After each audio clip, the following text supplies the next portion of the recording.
Bonjour à tout le monde, Bote Bandeko, bonjour à tous les Congolais, bonjour à toute la communauté congolaise ici en Turquie.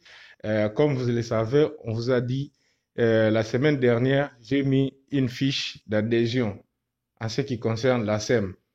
Vous tous, vous connaissez qu'est-ce qui est ASEM et puis vous connaissez les responsables d'ASEM. Là, nous sommes avec le docteur Condé d'ASEM et puis nous avons le docteur, si vous pouvez donner votre nom, le docteur Guilet. Le docteur Guilet, c'est aussi un Congolais. Nous sommes venus parce que beaucoup de gens se posent des questions. Pourquoi cette fiche, avant on ne payait pas, maintenant pourquoi on paye 50 liras et le 20 liras pour les enfants? Donc nous sommes venus voir lui, les responsables d'ASEM, le docteur Condé. Il est là en face de vous, comme ça il va répondre à toutes vos questions. Docteur Condé, si vous pouvez. Ok. Bonjour, Monsieur Rachid, et bonjour, Monsieur Sélé. Je suis vraiment très content de votre présence à notre bureau ASEM, Association d'entraide et de solidarité aux migrants, qui a été créé depuis 2012 pour aider gratuitement les migrants. Et on était en partenariat avec Médecins du Monde de la France. En ce moment, on travaillait correctement avec les Médecins du Monde de la France en partenariat. Ils nous envoyaient des fonds et on travaillait d'une manière digne et d'une manière compréhensive. Mais dès lors que Médecins du Monde a cherché à créer une antenne ici, et d'où on a mis un Turc de nom de M. Hakan à la tête de cette ONG qu'on appelle DDD, Dunia Doctorat Dernier, on a fait un projet ensemble. Ce projet était à 500 000 euros. Maintenant qu'on a eu les fonds de ce projet, parce que c'était mes partenaires ici, c'est eux qui finançaient et nous, on faisait des activités. Ils ont détourné cette somme. Quand ils ont détourné, je me suis déplacé, je suis allé à Ankara, j'ai rencontré une délégation de l'Union européenne, je les ai expliqués. Ils se sont déplacés, l'Union européenne est venue jusque dans mon bureau à Aksaray. Après, j'ai appelé tous les témoins, ils ont témoigné le comportement qu'ils ont fait, ils ont même voulu fermer ASEM pour ne pas laisser les traces. Et chose qui n'a pas été facile, et le gouvernement turc a refusé, ils ont dit que tant que le docteur Condé n'a pas donné son aval, qu'il ne peut pas fermer ASEM.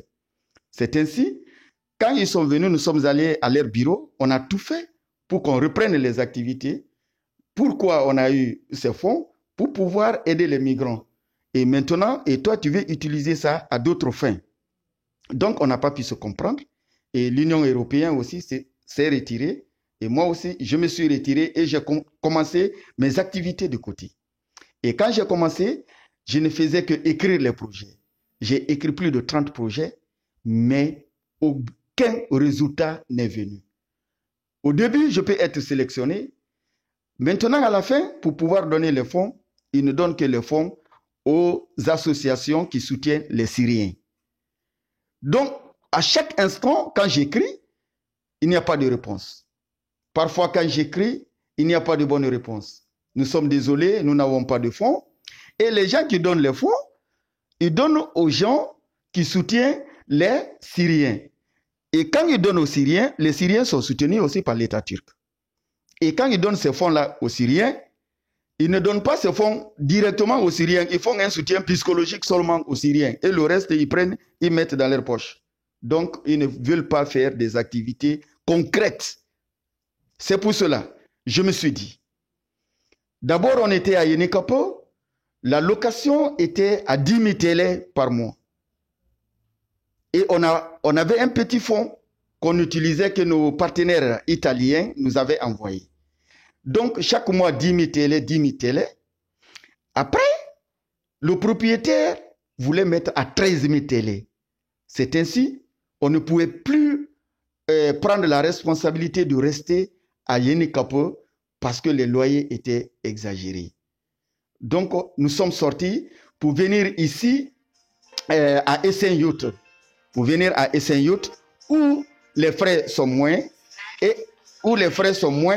et ensuite où se trouvent à peu près les 80% des Africains qui vivent dans cette sous-préfecture. C'est ainsi, je continue toujours à donner mon effort, à faire de tout mon possible pour pouvoir relever le défi. Quand nous sommes venus ici à Issenyut, ici les loyers sont moins chers, à 1500 lira, et il y a des impôts, il y a l'électricité, il y a le gaz, il y a toutes les charges. On n'a pas eu de financement. C'est Madame Lerzan, Aïché Lerzan Janer, qui est la coordinatrice, qui prend son argent de la retraite pour payer les frais de loyer pendant 1 an que nous avons eu à faire à Issenyut. Et sachez que elle aussi, elle a d'autres dépenses. Elle a des impôts à payer pour sa maison. Maintenant, quand elle m'a dit qu'elle ne peut plus, pour ne pas que je ferme ce centre, et l'association nous a donné une fiche. La fiche, elle est là. C'est une fiche des adhérents. Donc c'est comme ça la fiche se présente. C'est à l'association, à la table des associations qu'on nous a donné cette fiche pour pouvoir remplir. Et le remplissage de ça, ce sont des membres de l'association. Donc, et comme dans notre constitution, les membres doivent cotiser pour le bon développement des activités de l'association, c'est pour cela que j'ai réfléchi. On a fait la réunion pour dire, bon, pour ne pas qu'on ferme ce centre, et qui aide beaucoup de gens, surtout des Africains et des Afghans, vaut mieux essayer d'inscrire les gens à 50 lira pour les adultes et à 20 lira pour les enfants. Les avantages qui vont passer. Maintenant, quand tu es inscrit, tu viens, on passe d'abord à ton évaluation. Ça veut dire qu'à la consultation, nous sommes 2 médecins, celui de Congo, docteur Guilain, et moi de la Guinée-Conakry, docteur Sekouba Kondé. On t'évalue. Si on voit ton état n'est pas si grave, on te donne une ordonnance, tu pars à la pharmacie chercher ton médicament. Au cas où ta situation nécessite des examens, on t'oriente dans notre hôpital de partenariat, Saint-Georges. Et là, on a signé une convention avec cet hôpital. Tous nos patients qu'on doit orienter là-bas, ils payent moitié prix. Si la consultation coûte 250 lira, nos patients payent 110 lira à 115 lira pour la consultation. Si le médecin demande des examens, par exemple à 500 lira pour une personne normale qui est partie pour se faire consulter là-bas, pour nos patients, et ils payent 250 lira. Ça, c'est le premier avantage. Deuxième avantage, on a eu un autre projet avec un professeur Zeki, qui est à l'université de l'hôpital Tchapa. Donc, lui, il nous a aidés afin que nous puissions envoyer nos femmes, nos jeunes sœurs, nos cousines qui sont enceintes pour les examens, pour le suivi de la grossesse à la clinique de Koungkapé. Là-bas, c'est gratuit. Ils feront l'ultrasonographie gratuit. Ils feront des examens de sang gratuits. Donc, ça, ce sont ses avantages. Dernier avantage encore, quand tu t'inscris, on va t'envoyer, on a eu le partenariat avec l'hôpital Ok-Medan, Ozel Hastanese, ça veut dire que l'hôpital privé de Ok-Medan. Donc, quand on envoie nos patients là-bas, pour l'accouchement normal coûte 2500 TL. Et si un accouchement est compliqué, ça veut dire la césarienne, c'est 3500 TL. Donc, ce sont ces avantages-là que nous sommes en train de vérifier et de chercher pour pouvoir aider nos communautés, nos différentes communautés qui sont ici en Turquie. Comme nous le savons, dans les hôpitaux privés et publics ou privés de la Turquie, ils appliquent la loi de tourisme de santé. Tourisme de santé veut dire quoi? Le prix normal, on le multiplie par 5 pour un seul service. La fois passée, il y a un de nos frères de nationalité angolaise qui est parti donc avec sa femme à l'hôpital de Saint-Yourt, l'hôpital public de Saint-Yourt. Son enfant était prématuré et après 1 mois et 2 semaines d'hospitalisation, on les a demandé une facture de 86 888 TL à payer. Dès lors que la somme n'était pas disponible, on les a vidés de l'hôpital et ils ont refusé de donner le certificat de naissance de l'enfant. Et d'où, si on ne donne pas le certificat de naissance de l'enfant, on ne peut pas vacciner l'enfant et ni vous ne pouvez sortir officiellement avec l'enfant parce que vous n'avez aucun papier qui atteste que c'est votre enfant. Deuxième exemple, tout dernièrement, avant-hier, une de nos sœurs, elle a accouché dans un autre hôpital, par césarienne. La facture était exorbitante. Elle a payé la facture pour son enfant et ensuite elle-même, pour sa facture, était à 65 000 TL. Et en sachant que nous sommes des migrants, en sachant que nous n'avons pas de moyens, c'est pour cela que j'ai tout fait avec ma coordinatrice et mes collègues qui sont auprès de moi pour pouvoir trouver les solutions à ces problèmes. Donc, cette fiche, et nous avons notre cahier de registre aussi. Je vais recruter les membres. Je pense que quand je vais recruter les membres, on va organiser un grand forum, l'accès aux soins des migrants en Turquie.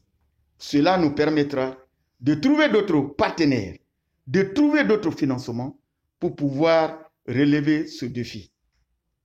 Donc, si vous êtes là, vous êtes venu et vous m'aviez demandé le pourquoi pour ne pas fermer ce centre, que nous avons trouvé une autre option pour pouvoir aider les gens. Vous-même, vous voyez les patients qui sont là. Vous pouvez passer et leur demander leurs témoignages depuis l'existence de ce centre, surtout ici à Saint-Yourt, nos activités. Vous avez vu, on distribue des habits gratuitement aux gens. Nous sommes en train aussi de demander auprès de la municipalité d'Istanbul pour avoir au moins quelques produits d'hygiène et quelques manger pour pouvoir aider les gens qui sont confinés. Donc, ce sont nos objectifs. Et par la grâce de Dieu, à la longue, nous allons essayer de trouver au moins un hôpital qui pourrait s'occuper des migrants. Donc, si vous êtes venus, c'est notre mission. Je vous remercie. Donc, ndenge bolandi explication ya yemoko docteur Konde Yewana. La question na bino bando mituna, pourquoi fiche est commis 50 lira pour na bana 20 lira? Après cette explication, d'abord, pour na centre oyo et kangamate, il faut bisomoko. Parce que à chaque fois nous nous disons, il faut les Africains ma mise en charge. Maintenant, c'est le moment que les Africains, il y a Istanbul, il y a Turquie, de nous prendre en charge. C'est le moment de nous prendre en charge parce que là-bas, on dit que les autres nous prennent en charge. Et ici, comme nous-mêmes, nous avons compris que c'est le moment de prendre nos problèmes au sérieux. Voilà, lions tous à la cause de Dr Konde, battons-nous pour ce centre. Parce que c'est un centre proprement, il y a Bissomoko. C'est un fils d'Afrique. À côté, il a un fils congolais. Donc, ce sont tous des Africains. C'est un centre qui nous concerne. Donc, vous remplissez ces formulaires. C'est juste 50 liras. Nous allons tous boire le boisson, la bière, tout comme ça. 3 bières déjà, ça fait 50 liras. Et 50 liras pour votre propre santé. Donc, passons ici. Biso nyonso o balingi balié na cause. Il y a des Africains au bazar. Il y a des immigrants. Passons ici. Et puis, avantage, il y a fiche au Ezake. Si vous êtes malade, biso nyonso yebina Saint-Jean a okobota ya normal, ils ont presque $600. $600 liquide à 2500 TL. Or, si vous avez une fiche Oyo, batindio na Saint-Georges, kuna okobota plus ou moins na kobota normal 2500 TL obimi ozongindako. Césarienne 3500 TL. Or, business que yebi, césarienne, ils ont au-delà, il y a 3500 TL. Donc, faisons l'effort de passer ici, pour remplir ma fiche Oyo, comme ma membre eza association. L'association marche avec des membres. Passons ici, remplissons nos formulaires. Et puis, quand nous venons, essayons de faire l'effort d'avoir les numéros d'ici. Parce que la fiche Oyo, quand on met le numéro d'ici, c'est aussi pour aller demander des aides, par exemple, à la mairie d'Istanbul, pour à Sunga. Bandeko, on a période difficile, il y a pandémie. Maintenant, on ne peut pas vous contacter parce que si vous n'avez pas un numéro d'ici, parce que ces gens-là ne vont pas aller chercher sur WhatsApp qui est sur WhatsApp pour que comme un message. Donc, faisons l'effort quand nous venons ici, cherchons même si ce n'est pas notre propre numéro, on peut prendre le numéro d'un ami. On met sur la fiche parce que en cas de besoin, en cas de problème, on peut vous contacter directement ou soit on peut appeler votre ami proche pour lui dire qu'on a besoin de ton ami au nom de. Quand vous remplissez ça et que vous mettez le numéro de votre ami, vous allez dire aussi à l'ami là, j'ai rempli une fiche et j'ai mis ton numéro. Si on appelle et qu'on demande, je cherche par exemple Rachidi, c'est moi Rachidi Makassi. Donc, si on appelle comme ça et qu'on demande Rachidi, tu m'appelles directement et je vais passer au centre. Donc, ensemble, luttons ensemble pour sauver ces centres. Parce que c'est nous qu'on traite ici. On ne va pas aller demander de l'argent au tir pour qu'on paye les loyers. Et ils ne savent pas qu'est-ce qui se passe là-bas.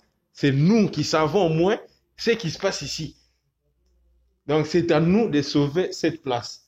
Ça, c'est notre maison, c'est notre centre. Quand nous sommes malades, nous venons ici. Et c'est à nous aussi de payer les loyers de cette place. Donc, on ne demande pas au-delà de 50 liras. On ne demande pas l'argent pour les soins. On ne demande pas, c'est juste, comme dans toute association, avant d'adhérer, que ce soit dans nos pays, il y a toujours quelques frais. Et ici, c'est 50 liras pour les adultes et 20 liras pour les enfants. Donc voilà, si on a bien répondu à votre question que vous nous demandez, pourquoi 50 liras alors que c'était gratuit, donc vous avez déjà compris et mbote na bino nyonso. Voilà. Merci beaucoup. Merci vraiment, je suis très ravi.